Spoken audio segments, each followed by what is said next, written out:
Hey everyone, so I'm going to walk you through the super exciting daily shoot that I do. And I say that with a little bit of tongue in cheek because it's very normal, very everyday. And I wanted to show you kind of a moment in the life of a fine art photographer and what I do to make beautiful art from a very ordinary garden. What I do is I start with walking around the garden early in the morning to see what is going on, and then I haul my light out to something that might potentially be interesting. Today was not a great day because the sun came out full force really early. It was about 9 o'clock. It was a cloudless day, so the sun was pretty bright already early in the morning.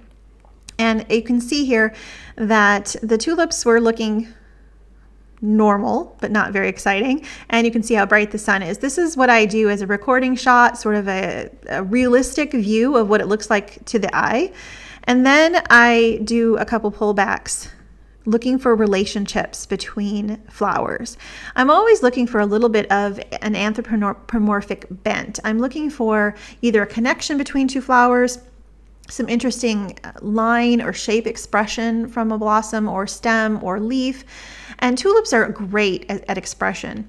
If you're looking for a place to start with a really interesting flower, then I would actually look at tulips first. Their petals are really interesting. Their leaves are very expressive, and the way they catch the light is also really interesting too. So they're a great place to start.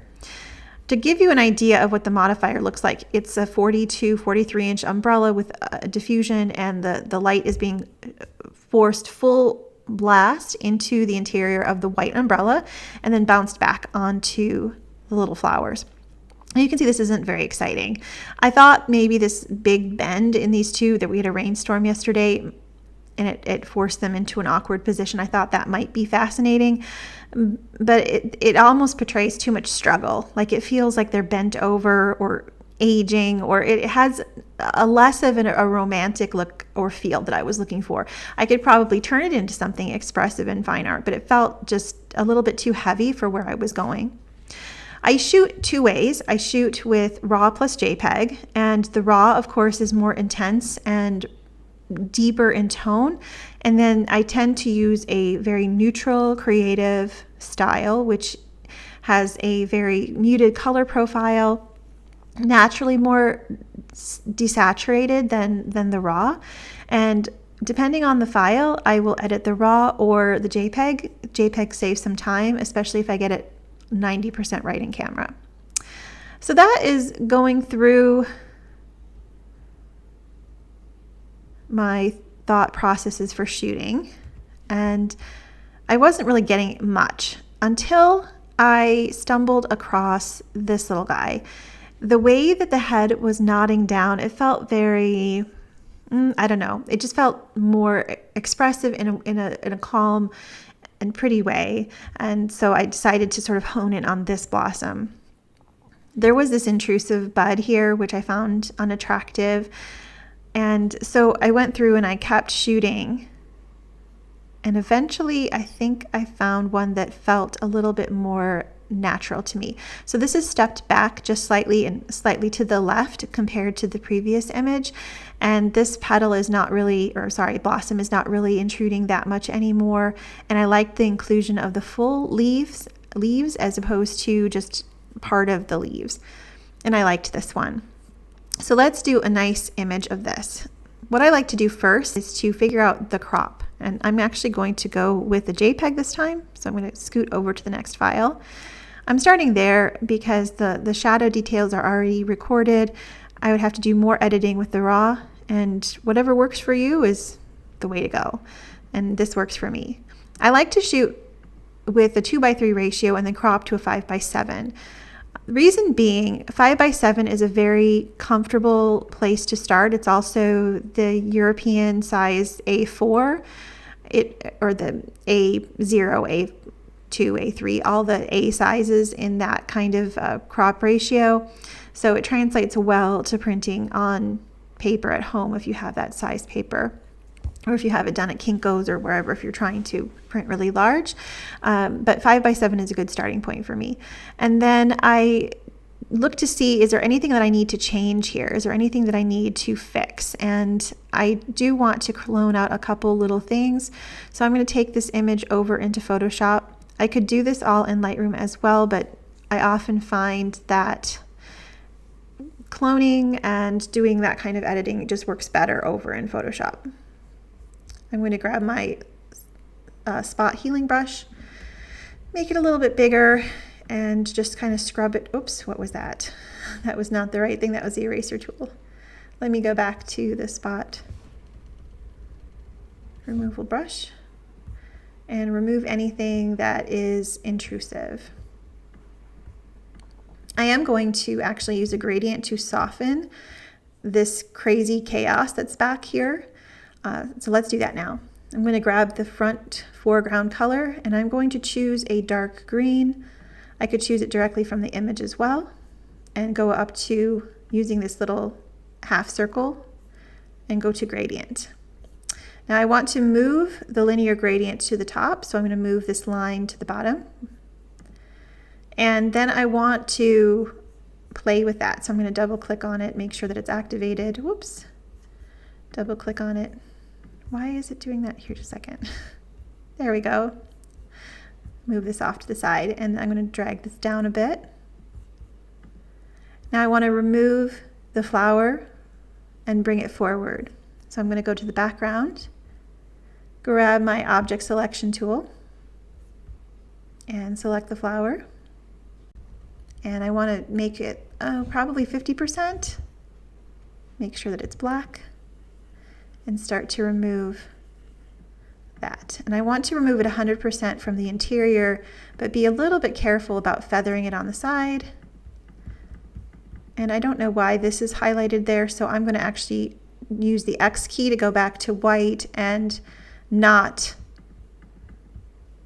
reveal whatever this little stem is. So I'm going to take a look here. It looks pretty good. I can lower the opacity of that gradient. It just starts, it knocks back all the busyness that's happening behind there with a nice dark color. And then I want to sort of darken the bottom area here as well. So I'm going to go and just switch this to black by hitting the arrows on the foreground color and add another gradient. Oops, it remembered just a second. Go back to the background, make sure it's black. Have to choose black. Gradient.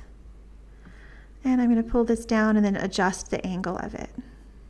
Just a slight bit. And you can see here that it just darkens that lower corner. It anchors it. It prevents the eye from being pulled off the edge of the frame. It kind of anchors the viewpoint right here. I'm going to introduce a little bit of light up here as well, simply because that's the direction of the light. If we go back to Lightroom, you can see that the light source was right there next to the flower. And so I can add a little bit of artificial light, a little bit of fanciness there to enhance what I was physically seeing. Now, this looks pretty dark right here, but to my eye with the modeling light, it was quite bright. So I'm going to go back to Photoshop, flatten all of this, right click and flatten. And let's add some drama with some color grading as well as some light. So I'm going to go to Filter, Exposure, Software, Exposure 7. Now I have been using that since it was Alien Skin. I have also used other products that they have. I like them a lot. And I'm going to go through some of the presets that I've made. That's Kodachrome No Grain. This is Kodachrome No Grain, very muted colors by comparison to the original. I can show you how I edit one from scratch. So one of my favorites is Kodachrome Old, but that tends to be a little bit too dark and too intense. It's a little bit on the overly dramatic side. So I might choose that one and lower the opacity. I want to make sure to remove the grain because the grain in these can be a little bit heavy. So I open up the grain section, and even though it says it's off, I'm going to hit hit off on purpose and just zoom in here to make sure that the grain is gone. It's a little bit heavy. I like grain. I think grain is pretty, but in this case, it's just a little bit too heavy. And I'm going to pump up the white edges or the lightness of the edges to bring out more detail. All right. And then I can add some light to this. So I'm going to go to the light overlay or light effects section. And there are a lot of different options here. Some of them are independent that you can move them around, which I really like. I can move it off the frame. Now remember, the light source was legitimately coming from this direction, so it feels pretty natural. I can zoom that in. Zooming increases the area that's affected, so I can kind of pull it back. We just want a little hint of the light that was legitimately there. Maybe zoom a bit more, which softens it, and then pull it back more.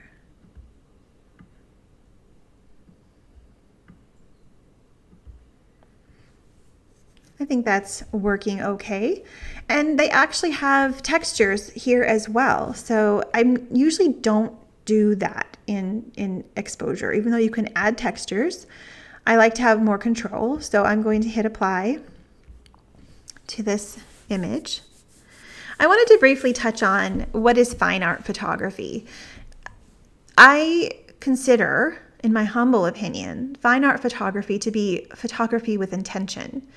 Snapshots are anything that is shot quickly and without a lot of thought, a lot of process, or a lot of desire by the photographer to communicate something.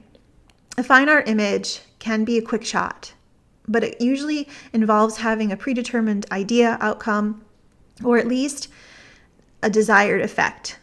You know, there can be fine art images that are very spontaneous and intuitively shot as well. But when I think of fine art, intention is what differs it from a snapshot. Being focused on communication and emotion, or a desire to tell a story to your viewer.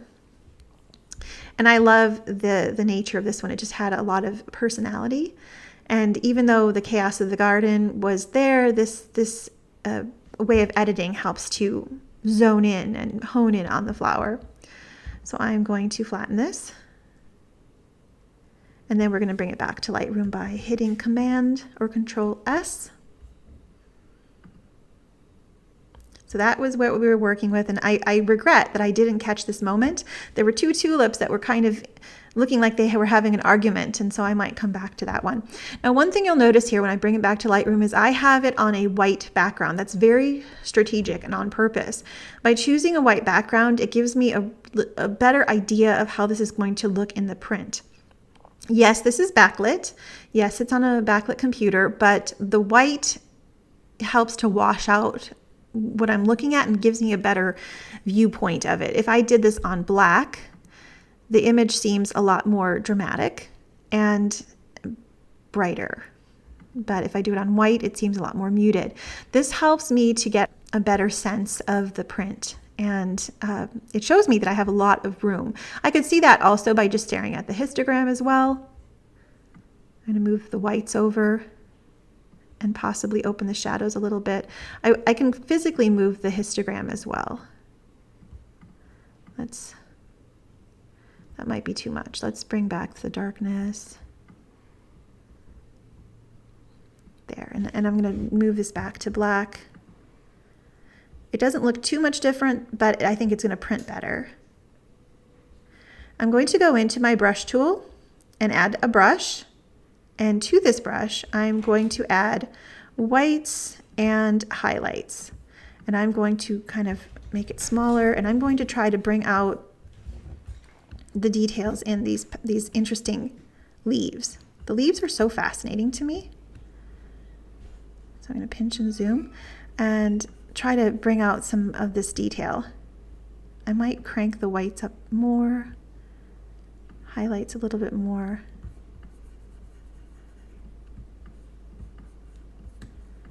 I want to kind of make this pop. Now, this actually feels quite light to me. Like I want to deepen the color of the greens. And they also feel very yellow, which I want to amend as well. So after I've done that, I'm going to go down to HSL, to hue, and to green, and I want to zoom in on it. Yellow really dominates green. So if we go to hue and I move this over, it's going to be more yellow. And if I move it to the right, it's going to be more of a intense bluey green. We're adding more blue. And then I'm going to go over to saturation and pull out some saturation in that green. And it's a very much a tweaking thing. I'm going to actually bring back the green a little bit in the hue section again. Maybe go to luminance and darken the green a little bit. That doesn't really do much. Let's darken the yellow. You have to be very careful of working with luminance and yellow. It can be just crazy.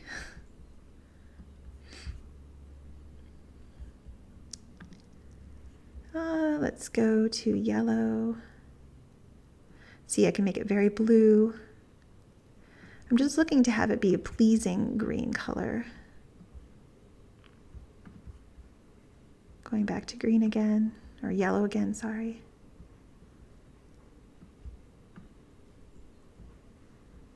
Somewhere like that.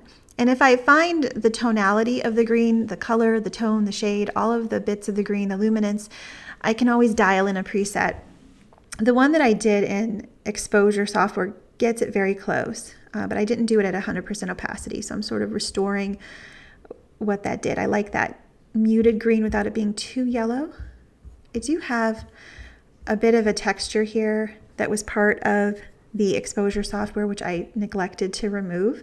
So I'm going to take my healing tool here and get out some of this texture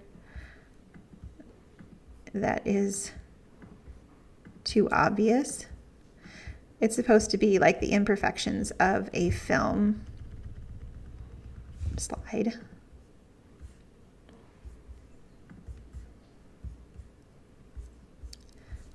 There we go. One of the last things I like to do is add a little bit of texture. So let me find that. Where did texture go? Just a little hit of that. And maybe add some more whites. You see how whites are a bit on the aggressive side. So I'm going to bring that back and actually use a brush with whites on it instead.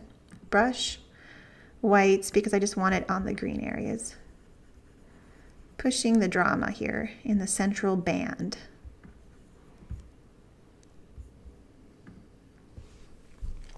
Is this where I want it to be? I don't know. It's pretty close. I'm going to end it there so I don't bother you too much, but this is the general process. You can see the vast difference between the pullback of a normal, just your average garden, and the fine art picture that can result from it. You know, going back to the very beginning here, you can really see how these weren't that exciting, but with some thought, attention to light and shooting, lens choice, in this case it was a 50mm G Master from Sony, and a little bit of thought in how you want to create expression, you can end up with some pretty unique outcomes like that. All right, thank you. Have a great day.